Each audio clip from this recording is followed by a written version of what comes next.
पिंजर येथील 2 ज्वेलर्सची दुकाने फोडली, तिसरी दुकान फोडल्याचा असफल प्रयत्न, एकाचे घर फोडून रोकड लंपास।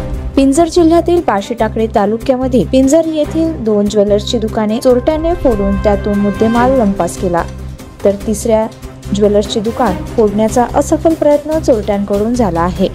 तर गावातील एका गृहस्थाने घर फोडून 10,000 रुपयांची रोकड लंपास केल्याची माहिती प्राप्त झाली आहे। शहरात होणाऱ्या या चोऱ्यामुळे गावातील नागरिकांमध्ये भीतीचे वातावरण निर्माण झाले आहे।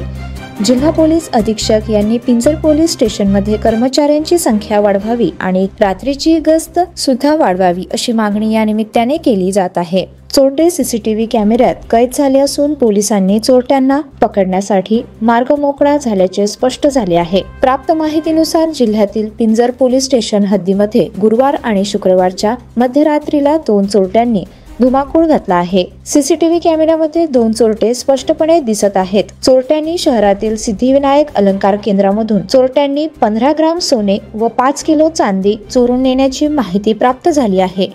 तर दुसरे दुकान रमेश महामुने यांचे असून या दुकानातून 4 किलो चांदी आणि 10 ग्राम सोने गेल्याची माहिती मिळाली आहे।